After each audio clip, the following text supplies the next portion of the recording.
80 वर्षांपर्यंत कोण जगतं? दीर्घायुष्य नेमकं किती असतं? डॉक्टर देतील खरे उत्तर.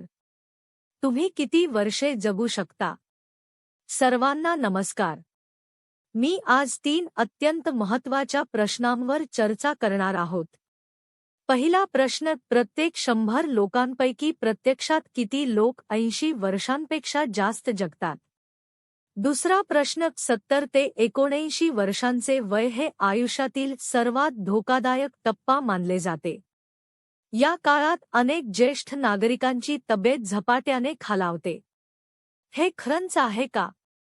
तिसरा प्रश्न, जपानी लोक फारसा व्यायाम करत नाहीत, तरीही ते जगातील सर्वाधिक दीर्घायुषी लोकांमध्ये का गणले जातात? आणि त्यांच्या शतायुषी लोकांमध्ये कर्करोगाचे प्रमाणही इतके कमी का असते? आजच्या या व्हिडिओमध्ये मी या तिन्ही प्रश्नांची सविस्तर आणि सोप्या भाषेत उत्तरे देणार आहे. याशिवाय जपानी लोकांच्या दीर्घायुष्याची 5 मोठी रहस्येही तुमच्यासोबत शेअर करणार आहे. ही माहिती अत्यंत महत्त्वाची आहे. विशेषतः वृद्धापकाळात निरोगी राहण्यासाठी आणि आयुष्यातील धोकादायक टप्पा सुरक्षितपणे पार करण्यासाठी ती तुम्हाला निश्चितच उपयोगी पडेल. त्यामुळे हा व्हिडिओ शेवटपर्यंत नक्की पहा.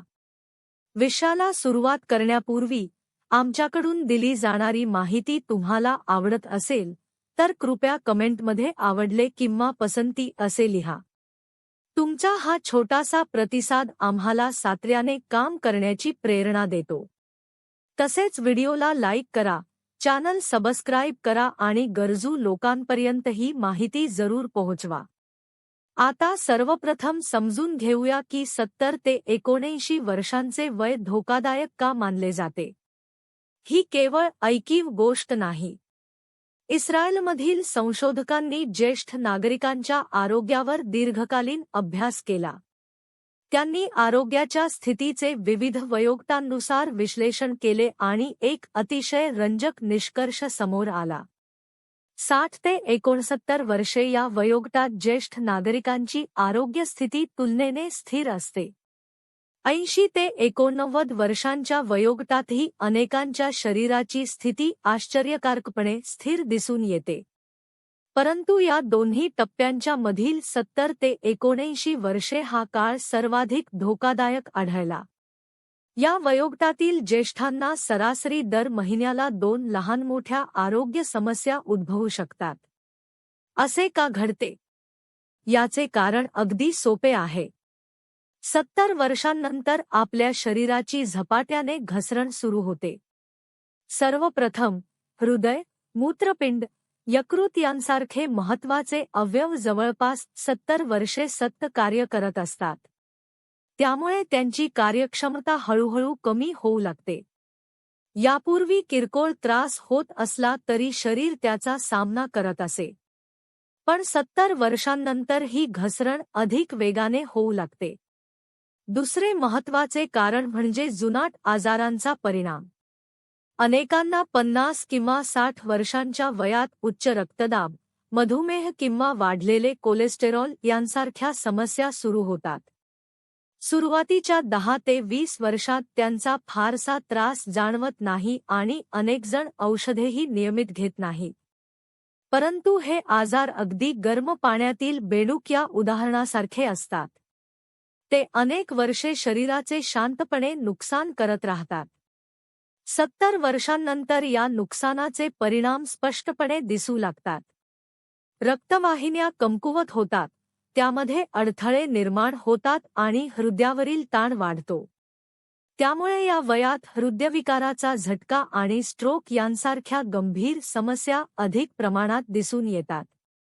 म्हणूनच 70 ते 79 वर्षांचा हा धोकादायक टप्पा प्रत्यक्षात अस्तित्वात आहे. शरीराच्या कार्यक्षमतेसाठी हा एक महत्त्वाचा वळणबिंदू मानला जातो. मात्र या अभ्यासात आणखी एक महत्त्वाची बाब समोर आली. जर एखाद्या व्यक्तीने 80 वर्षांचे वय सुरक्षितपणे गाठले तर त्यानंतर अनेकांमध्ये आजारांचे प्रमाण कमी होत जाते आणि शरीर पुन्हा तुलनेने स्थिर अवस्थेत येते. असे का होते? याची तुलना समुद्राच्या मोठ्या लाटेशी करता येईल जी वाळू गाळून टाकते.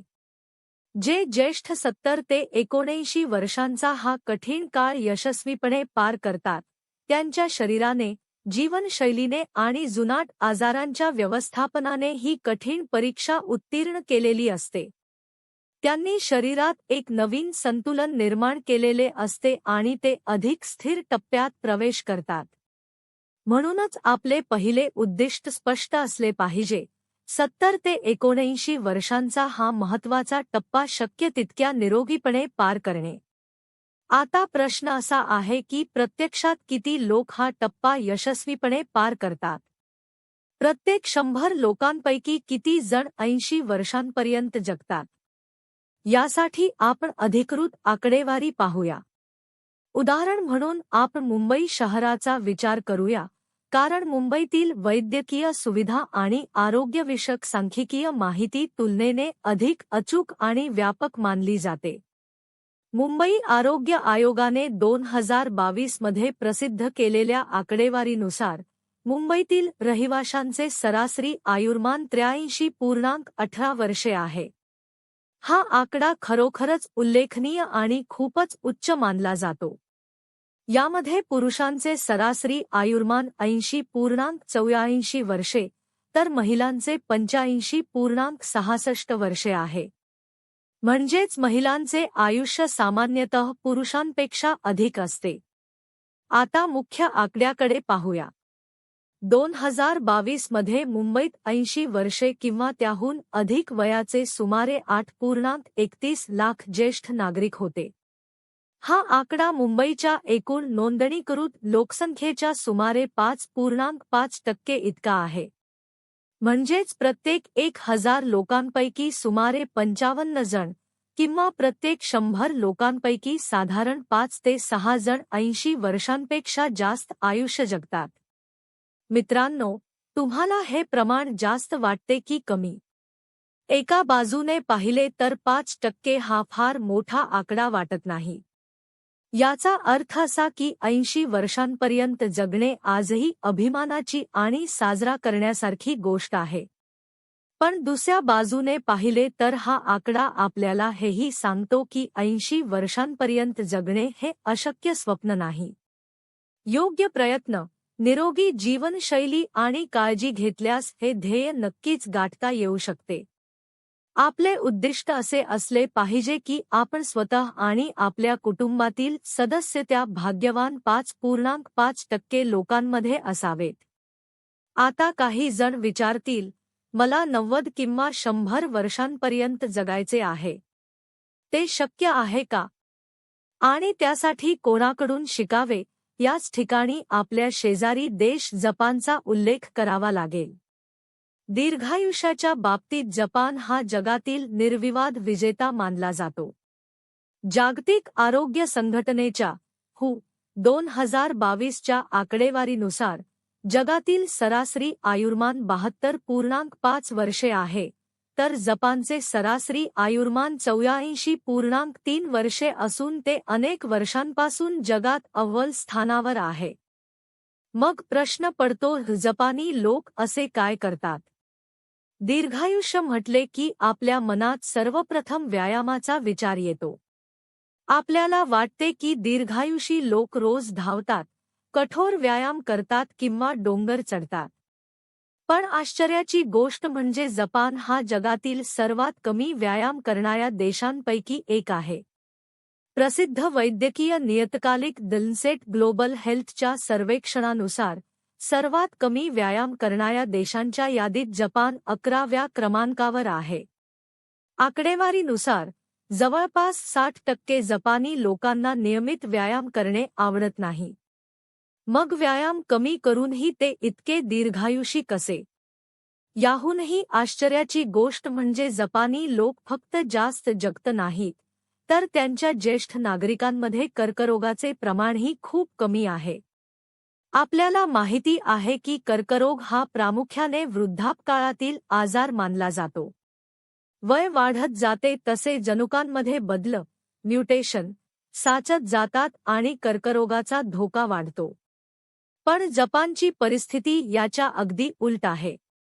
जपान डेली न्यूजच्या अहवालानुसार जपानमधील 100 वर्षांपेक्षा जास्त वयाच्या लोकांमध्ये कर्करोगाचे प्रमाण 10% पेक्षाही कमी आहे. हे प्रमाण अनेक तरुण वयोगटांपेक्षाही कमी आहे.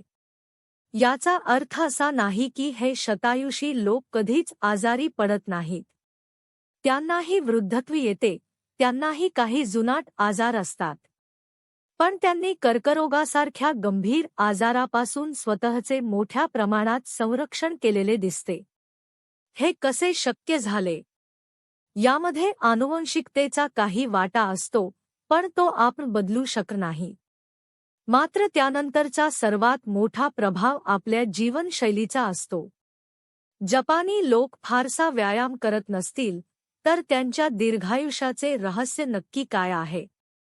जपानमधील एका राष्ट्रीय सर्वेक्षणात असे आढळले की शतायुषी लोकांमध्ये एक समान सवय होती. त्यांची भूक चांगली होती आणि ते जवळजवळ सर्व प्रकारचे अन्न खात असत. भाज्या, फळे, मासे, मांस कोणत्याही अन्नाबाबत ते फार नखरे करत नसत. यावरून असे दिसते की जपानी लोकांच्या दीर्घायुष्याचे आणि कमी कर्करोगाचे रहस्य व्यायामशाळेत नसून त्यांच्या स्वयंपाकघरात आणि जेवणाच्या ताटात दडलेले आहे. जपानी लोकांच्या दीर्घायुष्याची 5 आहार रहस्ये. 1. पोट फक्त 80% भरल्यावर जेवणे. जपानी भोजनात अनेक लहान वाट्या आणि ताटल्या असतात, पण प्रत्येक पदार्थाचे प्रमाण कमी असते. लहानपणापासूनच त्यांना पोट 80% भरल्यावर जेवण थांबवण्याची सवय लावली जाते. 80% पोट भरणे म्हणजे पोट भरल्यासारखे वाटते, पण अजून 2-3 घास खाऊ शकतो असे वाटते. अशा वेळी त्यांनी जेवण थांबवायचे असते. पूर्णपणे पोट तुडुंब भरून जेवण्याची सवय ते टाळतात. 2. खोल समुद्रातील मासे नियमित खाणे. जपान चारही बाजूंनी समुद्राने वेढलेला असल्यामुळे तिथे मासे खाण्याची परंपरा आहे. विशेषतः सॅल्मन, टूना आणि मॅकेरलसारखे खोल समुद्रातील मासे ते नियमित खातात. सरासरी एक जपानी व्यक्ती वर्षाला 100 किलोहून अधिक मासे खाते. हे प्रमाण ते खात असलेल्या तांदळापेक्षाही जास्त आहे. या माशांमध्ये ओमेगा-3 असंतृप्त फॅटी ॲसिड भरपूर प्रमाणात असते. हे रक्तातील वाईट कोलेस्टेरॉल आणि ट्रायग्लिसराइड्स कमी करण्यास मदत करते, रक्तवाहिन्या स्वच्छ ठेवते आणि त्यांची लवचिकता टिकवून ठेवते. 3. सोयाबीनपासून बनवलेले पदार्थ आवडीने खाणे. माशांबरोबरच जपानी लोक सोयाबीनचे पदार्थही मोठ्या प्रमाणात खातात. ते जगातील सर्वाधिक सोया वापरणाऱ्या देशांपैकी एक आहेत. टोफू, सोया दूध, मिसो आणि नाटो हे त्यांच्या रोजच्या आहारातील महत्त्वाचे पदार्थ आहेत. मिसो हे आंबवलेल्या सोयाबीनपासून तयार केलेले पेस्ट असून त्यापासून मिसो सूप बनवले जाते. नाटो हे आंबवलेले चिकट सोयाबीन असून ते जपानी लोकांचा राष्ट्रीय खजिना मानले जाते. 4. हलक्या पद्धतीने अन्न शिजवणे. जपानी लोक प्रामुख्याने वाफवणे, उकडणे किंवा सॅलड स्वरूपात अन्न खातात. याचे 3 मोठे फायदे आहेत. कमी तेल आणि कमी मीठ वापरले जाते. अन्नातील जीवनसत्त्वे आणि इतर पोषक घटक अधिक प्रमाणात टिकून राहतात. जास्त तापमानावर तळल्याने तयार होणारे अक्रिलामाइडसारखे हानिकारक आणि कर्करोगाचा धोका वाढवणारे पदार्थ कमी तयार होतात. 5. हिरवा चहा, ग्रीन टी पिणे. जपानी लोकांना ग्रीन टी खूप आवडतो. विशेषतः ते माचा नावाचा बारीक पूड केलेला हिरवा चहा पितात. तो गरम पाण्यात मिसळून पितात आणि शेवटी चहाची पूडही पोटात जाते. यामुळे चहामधील पॉलिफेनॉल्स अधिक प्रमाणात शरीरात जातात. हे पॉलिफेनॉल्स अत्यंत शक्तिशाली अँटीऑक्सिडंट असून शरीरातील पेशींना नुकसान होण्यापासून संरक्षण देतात. आज आपण काही महत्त्वाच्या गोष्टी जाणून घेतल्या. 80 वर्षांपर्यंत जगणे हे एक उत्कृष्ट आणि पूर्णपणे साध्य करता येण्यासारखे ध्येय आहे. प्रत्येक 100 लोकांपैकी सुमारे 5 ते 6 जण 80 वर्षांहून अधिक जगतात आणि आपणही त्या गटात सामील होण्याचा प्रयत्न केला पाहिजे. 70 ते 79 वर्षे हा आरोग्यासाठी अत्यंत महत्त्वाचा आणि धोकादायक टप्पा असतो. या काळात शरीराच्या अवयवांची कार्यक्षमता कमी होते आणि जुनाट आजारांचा प्रभाव वाढतो. जपानी लोक फारसा व्यायाम करत नसले तरी संतुलित आणि नियंत्रित आहारामुळे त्यांनी दीर्घायुष्य आणि कमी कर्करोगाचे प्रमाण मिळवले आहे. शेवटी ज्येष्ठ नागरिकांसाठी 2 विशेष सूचना. पहिली, 70 वर्षांनंतर आपल्या शरीराचा आदर करा. आपल्या ताकदीचा अति आत्मविश्वास दाखवू नका. शरीर देत असलेला कोणताही छोटासा इशारा दुर्लक्षित करू नका. दुसरी, जपानी लोकांच्या आहारातून प्रेरणा घ्या, पण त्यांची अंधानुकरण करू नका. कच्चे मासे किंवा नाटो खाण्याची गरज नाही. त्याऐवजी त्यांच्या आहारामागील तत्त्व समजून घ्या. संयम, संतुलन आणि पोषक अन्न. दीर्घायुष्य हे एका जादुई रहस्यामुळे मिळत नाही. ते रोजच्या छोट्या छोट्या चांगल्या सवयींचे फळ असते. आजपासूनच आपल्या पुढच्या जेवणापासून एक छोटासा सकारात्मक बदल करा. या सवयी दररोज जपून ठेवा. जसे आपण थोडे थोडे पैसे साठवतो तसेच या सवयींची गुंतवणूक करा. भविष्यात तुमचे शरीर त्याचे भरघोस फळ नक्कीच देईल. आजची माहिती इथेच संपते. जर ही माहिती तुम्हाला उपयुक्त वाटली असेल तर आमच्या चॅनलला लाईक करा, सबस्क्राईब करा आणि हा व्हिडिओ आपल्या कुटुंबीय व मित्रांसोबत नक्की शेअर करा. पुढील व्हिडिओमध्ये पुन्हा भेटूया.